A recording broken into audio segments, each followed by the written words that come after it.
안녕하세요. 결혼한 지 2년 된 30대 초반의 가정주부입니다. 대리효도라는 거 들어만 봤지 제 남편이 바랄 줄은 상상도 못했습니다. 그렇게 효자하고 싶으면 너나 실컷 하라고 던져주고 이혼했네요. 남편과 저는 소개팅으로 만나 1년간 연애 끝에 결혼을 약속했습니다. 궁합도 안 본다는 4살 차이에 사귀는 동안 큰 다툼도 한 번 없었습니다. 그렇기에 오히려 결혼을 안 하는 게 이상하게 생각될 정도였어요. 하지만 결혼식을 올리고 난 뒤 남편은 제가 다 잡은 물고기라고 생각했는지 예전하고는 다른 모습을 보여줬습니다. 처음 남편이 달라졌다고 느낀 건 결혼하면서 처음 맞은 명절 때였어요. 결혼 전에는 분명히 설에는 시댁 먼저, 추석에는 친정 먼저 가기로 했었는데요. 저희는 결혼을 5월에 올렸기 때문에 돌아오는 추석이 둘이 맞는 첫 명절이었습니다. 그러자 남편은 아무리 약속한 게 있어도 첫 명절은 예외 아니냐며 시댁 먼저 가자고 사람을 들들 볶더라고요. 친정 부모님께 푸념하듯 이야기를 전하니 뭘 그런 걸 가지고 싸우고 있냐고 하시면서 첫 명절이니까 남편이 하자는 대로 하라 하셨습니다. 괜히 별것도 아닌 일로 시댁 어른들 눈밖에 나지 말라고 하시면서요. 시댁에 도착하니 음식 준비가 한창이었습니다. 남편은 시어머니께 그동안 혼자 음식 하시느라 고생 많이 하셨다면서 이제 며느리가 있으니까 염려 말고 쉬엄쉬엄 하시라 하더라고요. 제가 듣고 있는데 황당하고 어이가 없어서 남편한테 자기도 같이 하자고 그랬습니다. 그러자 남편은 약간 벙찐 얼굴로 우리 집은 원래 여자들만 부엌일 한다고 그러는 거예요. 그래서 이 집에 여자들이 어딨냐고 여자라곤 어머님 한 분뿐인데 그럼 여지껏 어머님 혼자 명절 준비도 다 하신 거냐며 물었습니다. 일부러 더 과장해서 액션을 취했는데 그러자 친척분들이 웅성거리며 저희가 있는 부엌 쪽을 쳐다보더라고요. 그러자 시어머니가 둘 다 그만하라며 남편에게 괜찮다고 하시더군요. 저는 시어머니께 무슨 말씀이시냐고 남편 말대로 이제 며느리도 왔고 아들도 왔는데 방에 가서 좀 쉬시라고 했습니다. 그리고는 고무장갑을 남편에게 주면서 일단 설거지부터 하라고 저는 내가 붙이겠다고 했어요. 몇몇 분들은 이 상황이 웃긴지 키득거리시고 시어머니는 어이가 없다는 듯 저를 쳐다보셨습니다. 저희 친정에서는 어머니가 요리를 하시면 아버지가 설거지를 하시고 어머니가 빨래를 하시면 아버지가 청소기를 하세요. 어머니가 전업주부시고 아버지가 회사 생활을 하시지만 아버지는 늘 당신이 체력도 더 좋고 힘도 더 세기 때문에 어머니를 도와드리는 건 당연하다고 하셨습니다. 어려서부터 그런 모습을 보고 자라서인지 제 눈엔 그게 지극히 정상이고요. 그런데 시댁은 달랐습니다. 명절 내내 일한 남자는 저 때문에 억지로 부엌에 있었던 남편뿐이었고 아버님과 남자 친척분들은 TV 앞을 떠나지 못하시더군요. 저녁까지 먹고 슬슬 친정으로 올라가려고 하는데 시아버지께서 하루 정도는 자고 가는 게 맞지 않냐면서 저희를 잡으시더라고요. 친정 부모님이 기다리고 계시다고 말씀을 드려도 어차피 늦었는데 내일 아침 일찍 가도 별 차이 없다고 우기셨어요. 급기야 이 어둠에 남편이 운전이라도 하다 사고라도 나면 제가 책임질 거냐고 물으시는 거예요. 저희가 반반 결혼을 하기는 했지만 자동차만큼은 제가 결혼하기 전부터 타던 걸 그대로 가져왔기 때문에 차는 제 거였어요. 고속도로 같은 데서 제가 오래 운전을 하면 남편이 잠깐 교대를 해주기는 하지만 보통은 자동차는 저 혼자만 쓰거든요. 원래도 차는 제가 주로 끌고 남편은 운전하는 거 워낙에 귀찮아하기도 하고 운전 경력도 제가 더 길어서 제가 운전을 한다고 말씀드렸더니 여자가 운전하는 차를 어떻게 믿고 타냐고 하시는데 무슨 소리를 하는 건가 싶어서 제 귀를 의심했습니다. 사귀는 동안 남녀평등을 입에 달고 살던 남편이라 집안 분위기도 그럴 줄 알았는데 막상 결혼을 하니 시아버지의 사고방식이 완전 조선시대가 따로 없더군요. 결국 그놈의 천명절이라는 단어 때문에 발목이 잡혀서 잠까지 자고 가게 되었습니다. 제가 남편에게 우린 어디서 자냐고 물었어요. 그러자 시아버지께서는 남녀가 유별한데 어떻게 어른들 있는 집에서 둘이 한 방에서 잘 생각을 하냐며 저에게 너무 남편 좋아하는 티 좀 적당히 내라고 무안을 주셨습니다. 엄연히 시부모님이 부부인 것처럼 저희도 부부인데 말이지요. 급기야 시어머니께서는 저는 당신과 자고 남편과 시아버지는 거실에서 자면 되겠다고 하시더군요. 남편이 결혼하면서 독립을 하자 두 분이 평수가 작은 집으로 이사를 하셨거든요. 그나마 방 2개 중 하나는 옷방으로 쓰고 계셨기에 사실 누가 자고 갈 만한 상황이 아니었는데 억지를 쓰신 거지요. 게다가 화장실을 가려면 거실을 가로질러 가야 하는데 시아버지께서 트렁크 차림으로 거실에서 주무시고 계셔서 얼마나 민망했는지 모릅니다. 이튿날 차 막히기 전에 친정으로 출발하려고 아침 일찍 일어났어요. 그런데 시어머니가 아침은 먹고 가라며 또 잡으시더군요. 남편에게 결혼하고 나서 얼굴이 많이 상했다며 이게 다 어머니 밥을 못 먹고 죄다 인스턴트만 먹어서 그렇답니다. 어머니가 차려주는 밥상을 언제 또 받아보겠냐며 먹고 가라고 고집을 피우셨습니다. 막말로 저희가 죽으러 가는 것도 아닌데 억지를 쓰시니 슬슬 짜증이 밀려왔어요. 저는 결국 저희 부모님도 저 목이 빠져라 기다리고 계실 거라고 남편한테는 아침 먹고 올 거면 아예 놀다가 버스 타고 천천히 올라오라고 했습니다. 저는 차 끌고 먼저 올라가겠다고요. 그제서야 남편도 시부모님께 가봐야겠다 말을 하더군요. 집으로 올라오는 차 안에서 제가 기분 나쁜 티를 팍팍 내고 있으니까 남편도 한마디 하더군요. 아무리 그래도 시부모님이 부탁을 하는데 그렇게 불편한 티를 내야 하냐고요. 그러면서 다음부터는 시부모님뿐만 아니라 어른들 앞에서는 남편을 존경하고 위하는 태도를 갖추라나요. 비록 남편이 저보다 4살 많은 오빠긴 했지만 저희가 무슨 학교 선후배 관계도 아니고요. 결혼했으면 동등한 관계 아닌가요? 제가 말 같지도 않아서 오빠나 똑바로 하라고 했습니다. 약속을 어기고 시댁에 갔으면 미안한 줄이나 알지 뭘 그렇게 기세등등하냐고요. 그렇게 저희는 처음으로 부부싸움이라는 걸 하게 되었습니다. 서로 한마디도 없다가 친정에 도착할 무렵 제가 남편에게 얼굴 좀 피라고 했습니다. 그런데 남편은 제 말을 귓등으로도 들은 척을 안 하더군요. 저희 부모님 앞에서 어찌나 툴툴거리고 다니던지 정말 7살 먹은 애도 아니고 한 대 쥐어봐가지고 싶었습니다. 영문을 모르는 저희 부모님은 남편이 워낙에 기분 나쁜 표정으로 와 있으니 사위 눈치를 보고 계셨어요. 저는 남편에게 그따위로 행동할 거면 다시 시댁으로 가라고 했습니다. 그 후로는 남편에게 단 한마디도 걸지 않았고요. 친정 부모님도 저희가 싸웠다는 걸 아시고는 억지로 화해시키려 드시지는 않으셨어요. 부부싸움은 집에 가서 하라며 밥 먹었으면 얼른 가라고 하시더군요. 제가 남편에게 가자는 소리도 안 하고 먼저 밖으로 나가자 쫄래쫄래 따라오긴 하더라고요. 저는 차에 올라타자마자 남편한테 지금 뭐 하자는 거냐고 우리 부모님한테 당장 가서 사과하지 않으면 내년 명절부터는 시댁에 안 간다고 울음장을 놨습니다. 남편은 어이없다는 듯 절 쳐다보더니 네 마음대로 하라더군요.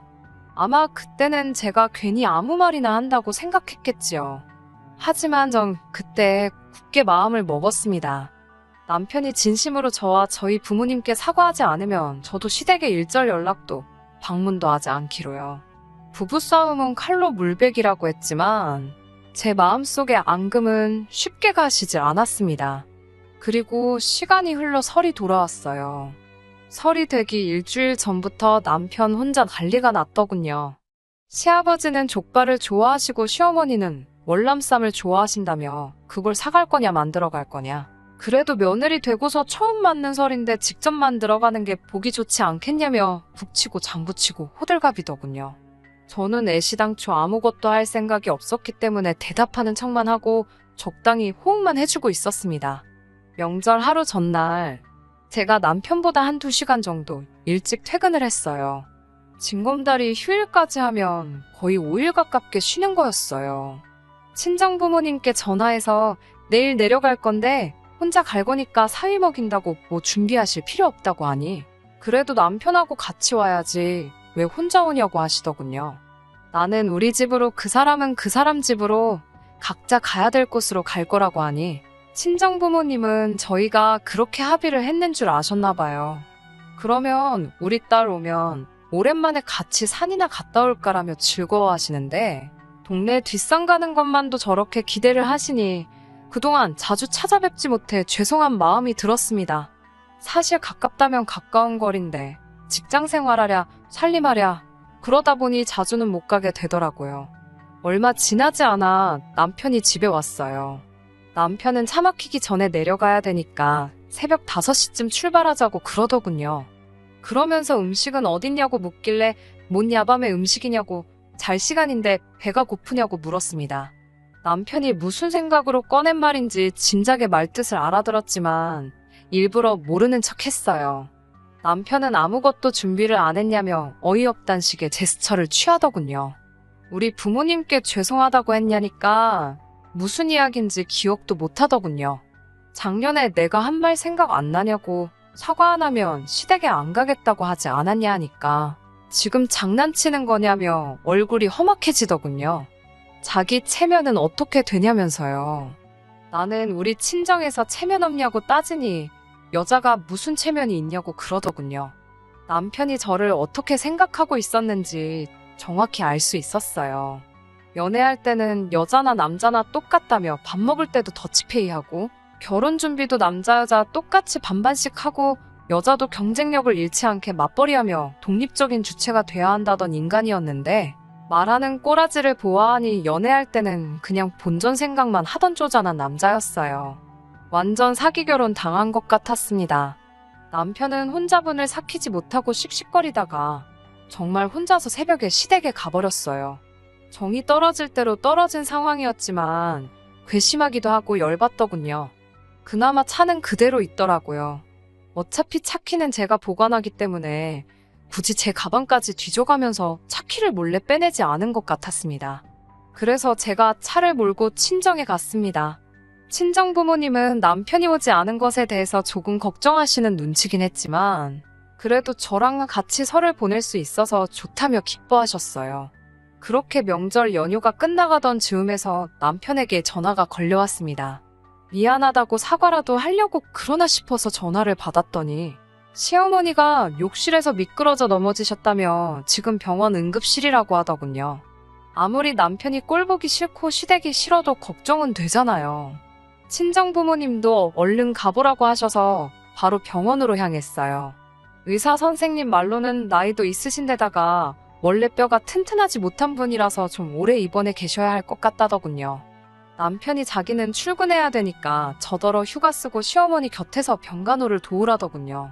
저도 엄연히 직장인이고 남편이 버는 만큼 버는데 어이가 없었어요. 남편은 그래도 여자는 여자가 돌봐야 하는 거 아니냐며 그런 게 며느리 도리라는 거예요. 저는 진짜 폭발할 것 같은 가슴을 한 번 더 부여잡고 그럼 그냥 간병인 부르라고 했습니다. 남편은 간병인이 얼마나 비싼 줄 아냐며 저더러 돈 낼 거냐고 묻더군요. 내 남편 머리에는 뇌가 아니라 우동사리가 들어있나 싶어서 그걸 왜 내가 내냐고, 당신 어머니지 않냐고 하니까 감히 며느리가 남편을 낳아주신 분을 당신 어머니라고 부르냐며 노발대발하더군요. 남편이 자기가 사람을 잘못 봤다면서 이런 여자인 줄 몰랐다고 사기 결혼 당한 것 같답니다.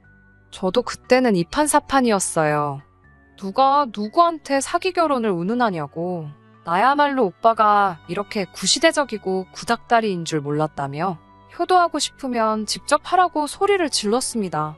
병원에 있는 사람들이 다 저희를 바라보고 있더군요. 진짜 너무 쪽팔려서 그 길로 차 끌고 올라와 버렸습니다. 차를 끌고 가고 있는데 남편한테서 죽어라고 전화가 오더라고요. 빨리 차 돌려서 안 돌아오면 자기를 이제 아예 안 보고 사는 걸로 간주하겠다고 가당치도 않은 말로 저에게 겁을 주기 시작했어요. 네가 어디 나 없이도 살 수 있겠냐면서 뭐라 하는데 솔직히 하나도 무섭지가 않더라고요. 오히려 제가 당신도 시아버지도 시어머니 없이는 라면 하나도 못 끓이지 않느냐고, 당신 말대로 아예 안 보고 살 테니 2번 다시 연락하지 말라 말하고 전화를 끊어버렸습니다. 급한 대로 집에 가서 제 물건들과 필요한 것만 가지고 나와서 회사 근처에서 살고 있는 친구 집에서 머물기로 했어요. 남편도 시아버지도 한 번쯤은 불편한 걸 두 사람 다 겪어봐야 소중한 걸 깨닫겠지 싶었어요. 아무튼 친구 집에 머물면서 회사 나가고 그랬는데 남편에게 매일같이 오는 전화도 문자도 싸그리 다 무시해버렸습니다. 그러다 남편이 회사에 휴가를 내고 시어머니 병간호를 하고 있다는 사실을 전해 듣게 되었어요. 속으로 고소하다 싶었습니다. 과일도 깎아먹는 게 귀찮아서 껍질째 먹는 과일 아니면 손도 대질 않는데 다쳐 누워 계실 시어머니가 한편으로는 저 사람들한테 병간호를 받는다는 사실이 조금 안쓰럽기도 했지만요. 그리고 그날로부터 한 2주일쯤 지났을 때예요. 오전부터 모르는 번호로 자꾸 연락이 오길래 받았더니 남편이더라고요. 제가 자기 전화를 너무 피해서 핸드폰을 하나 더 개통했다며 이렇게까지 해야겠냐고 그러더군요. 자기가 반성 많이 했다면서 시어머니가 저 많이 보고 싶어 하신다고 한번 내려올 수 있겠냐고 물었습니다. 목소리도 예전보다 차분해지고 진심으로 미안해하는 눈치라서 전 정말 반성이라도 하고 있는 줄만 알았습니다. 어쨌든 진심이 담긴 사과를 받았으니 저도 모른 척하고 있기는 조금 그랬어요. 그래서 토요일 아침에 집으로 다시 돌아가서 시어머니가 좋아하시는 월남쌈도 만들고 그동안 제대로 챙겨 먹지 못했을 남편이 안쓰러워서 평소에 좋아하던 약밥도 했어요. 그렇게 2시간을 달려 병원에 도착했더니 한눈에 보기에도 처참한 몰골을 한 남편이 보이더군요. 시어머니는 저를 보자마자 이제 마음 고쳐먹고 지금이라도 내려와서 다행이라 하셨는데 무슨 말씀을 하시는 건지 잘 이해가 안 되더군요. 하지만 아프신 분한테 꼬치꼬치 따져먹긴 그래서 별말은 안 했습니다. 남편은 제가 해간 음식을 개걸스럽게 먹어치우고는 이제 선수교체 시간이라며 차키를 달라고 하더군요. 무슨 소리냐고 하니까 이제 자기가 서울 갈 차례고 제가 여기 있어야 공평한 거 아니냐고 하는 거예요. 남녀평등 모르냐면서요. 그래도 자기가 기사도 정신을 발휘해서 며느리가 해야 할 병간호를 지가 대신했으니 이제 저더러 제 책임을 지라고 했습니다. 그제서야 왜 사람은 고쳐 쓰는 게 아니라고 하는지 이해가 되더군요. 전혀 달라진 게 없었습니다. 제가 남편에게 연애할 때는 이런 사람인 줄 몰랐다 하니까 자기도 제가 이런 여자인 줄 몰랐다면서 다르게 뭐냐 하더군요. 옆에 있던 시어머니께서 다른 입원한 사람들은 딸이나 며느리가 와서 병수발 들어준다며 그게 너무 부럽다 그러셨다는 거예요. 아무리 그렇게 말씀하셨어도 안 되는 건 안 되는 거라고 했습니다. 그리고 나도 직장 다니는 거 모르냐고 하니까 그까짓 거 얼마나 번다고 유세냐고 나야말로 이제 더 쓸 휴가도 없고 하루빨리 회사에 돌아가야 한다고 그러는데 정말 더는 못 견디겠더군요. 저는 남편이 먹고 있던 약밥을 빼앗아 잔디밭에 집어 던져버리고는 이제는 진짜 끝이라고 이혼하자고 했습니다. 남편은 뭐가 그리도 당당한지 너는 이제 큰일 났다고 저를 겁주기 시작하더군요. 남편이 시어머니 병간호를 하는 동안 저는 짐 싸들고 집 나와서 별거를 하지 않았냐는 사실을 들먹이면서 여자가 집 나가서 가정에 소홀했으니 제가 파탄의 원인인 유책사유자가 되는 거 모르냐고 으름장을 놓더라고요. 저한테 이혼 소송을 걸어서 재산분할과 위자료로 제가 가진 모든 것을 뺏어버리겠다고 하더라고요. 어디서 그런 말을 들었냐고 물어보니 같은 병실을 쓰는 사람이 알려줬다고 합니다. 생각이 있으면 스스로 찾아보기라도 할 텐데 요즘 인터넷도 잘 되어 있어서 손가락 몇 번만 움직이면 그게 틀린 사실이란 것쯤은 순식간에 알 텐데 그런 노력조차 없이 잘 알지도 못하는 사람한테 들은 정보만 가지고 떠들어대니 우습지도 않더군요. 제가 집을 나갔던 건 사실이지만 집을 나가라고 먼저 말한 것도 남편이고 서로 간에 합의가 있었기 때문에 제가 친구 집에서 잠시 머물렀던 사실이 이혼 사유가 될 수 없다는 건 몰랐나 봐요. 남편이 틀렸다는 걸 딱히 정정해주지는 않았어요. 재산분할 역시 혼인기간이 길지가 않으니 각자 가져온 만큼 다시 나누는 건데 정확하게 반반 결혼을 했으니 더 줄 것도 덜 줄 것도 없었어요. 오히려 결혼 초기부터 며느리돌이 운운하며 배우자의 의무만 강조하고 친구 집에서 머물면서 남편이 시어머니 병수발 안 들고 뭐하고 있냐고 보내던 문자들이 증거가 돼서 남편의 희망과는 다르게 남편에게 혼인 파탄의 책임이 인정되어서 위자료 청구 소송은 남편이 아니라 제가 하게 되었네요. 위자료라고 해봐야 안 받아도 그만인 적은 액수였지만 그동안의 정을 생각해서 합의하자며 구질구질하게 구는 꼬라지를 보아하니 안 받을 수가 없어서 탈탈 털어 받아냈습니다. 둘 사이에 아이가 있던 것도 아니고 요즘 이혼한 게 흠이 되긴 하나요. 지금은 당당한 돌아온 싱글이 되어서 살고 있습니다. 다른 건 몰라도 지금도 사람을 만날 때 가장 먼저 신경 쓰는 것이 바로 남녀평등을 운운하는 사람들입니다. 남녀평등 운운하는 사람 치고는 너무나도 이기적이었던 전 남편 때문인지 정말 건강한 사고방식을 가지고 있는지 아니면 전 남편처럼 자기가 유리할 때만 남녀평등을 운운하는 사람인지 그것부터 유심히 살펴보게 되네요. 한편으로는 이러면 이런대로 쭉 혼자 지내는 것도 나쁘지 않을 것 같다는 생각이 들 때도 있어요. 제 앞길에 새로운 인연이 있을지 없을지는 모르지만 벌써부터 걱정하지 말고 지금 당장은 저에게 주어진 상황을 즐기며 살아가 볼까 합니다. 끝까지 들어주셔서 감사합니다. 오늘의 사연은 여기까지입니다. 구독과 좋아요, 알람 설정 부탁드리고 더 좋은 사연으로 다시 찾아뵙겠습니다.